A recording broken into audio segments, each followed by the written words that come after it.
Last week on Battlefield 1 History, we took a look at the history behind the P-08 Luger.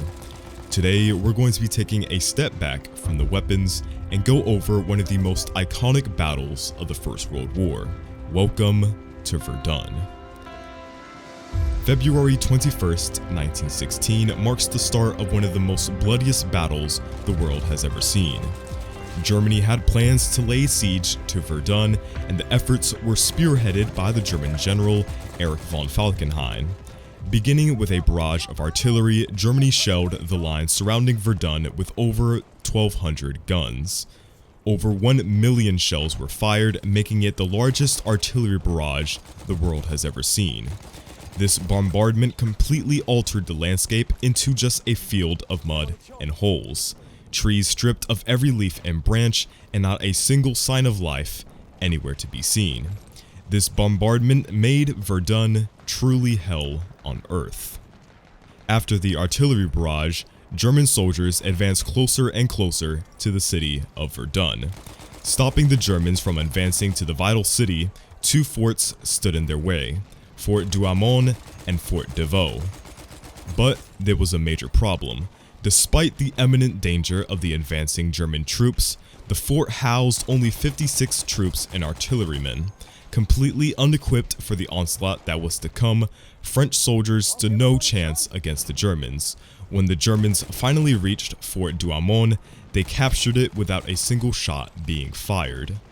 This had a massive psychological effect on both German and French forces. German troops, with the ease of the capture, were convinced that they should go on and take the city of Verdun despite orders, which lied merely 2 miles away. The French obviously had a negative look on the situation.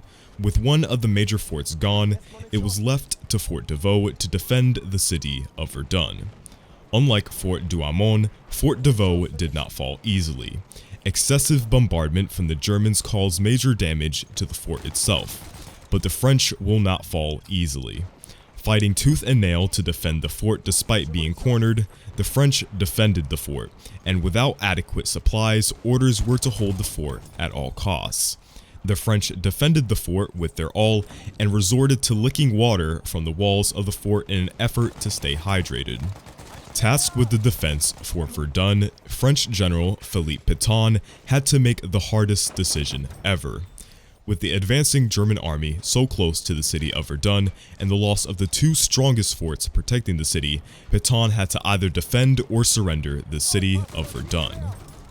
In the eyes of any ordinary general, the city would have been a lost cause by now, and orders of retreat would have been called ages ago.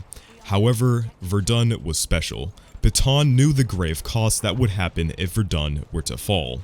With this in mind, Pétain's decision would cost the lives of many good men to defend against the Hun. French troops were told to hold the lines at all costs and to not let Verdun fall. With the German advance to the city of Verdun, German artillery began again to completely devastate the land. The French returned fire with their own artillery barrage and even fired upon their own men in an effort to stop the advancing Germans.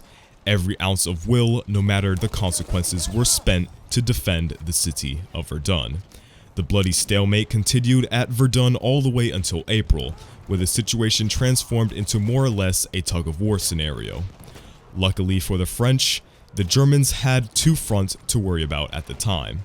The Somme nearby and the Brusilov offensive over on the Eastern Front helped to distract the German forces from focusing all their energy on Verdun.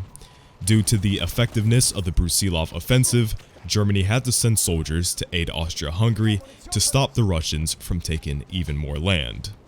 With the assurance of German victory at Verdun, these attacks gave the French a little more breathing room and allowed them to take advantage of the situation. Counterattacks against the Germans while they were at their weakest allowed them to regain some land at Verdun. A French counterattack along the right bank of the Meuse River could allow a devastating surprise attack against the Germans.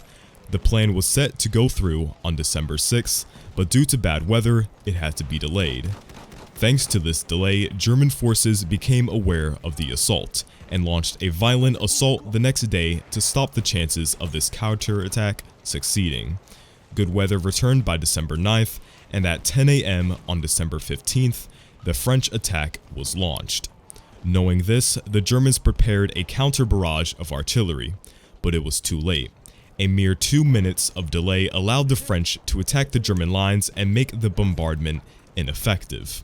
French troops took the region by nightfall and captured 9,000 prisoners and destroyed 115 guns. This became to be known as the Battle of Louvemont. This battle marked an end to the seemingly endless battle for Verdun. The losses for the string of battles in an effort to take Verdun were at an all-time high. Various villages surrounding the city became completely devastated. The quiet landscapes surrounding the little city are forever altered. The smooth hills that once filled the horizon now reduced to being filled with craters and dips in the land that are still able to be seen to this day. Both armies had over 700,000 casualties combined, with over 300,000 killed. Some men were never able to be identified and are commemorated at the Douaumont ossuary. An area surrounding the Verdun Ridge, covering a 65 square kilometer radius, is now declared as a red zone.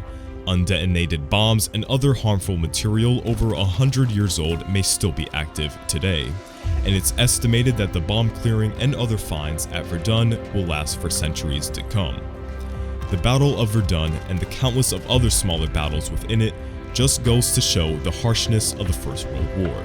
From the stalemates, to the artillery, to the gas and fire, Verdun was absolutely hell for the soldiers that fought in it. Verdun was an influential battle and will go down as one of the bloodiest in human history. The ratio from casualties to the number of men were the highest ever seen in the war. In Battlefield 1, you can somewhat get a little glimpse into the world around Verdun and the people who fought to take over the bitterly contested ground. Anyways, that's about it for today's video. I hope you guys enjoyed, and make sure to drop a comment down below as to what I should cover next. And as always, it's been BloodHound, and I'll catch you guys on the next one.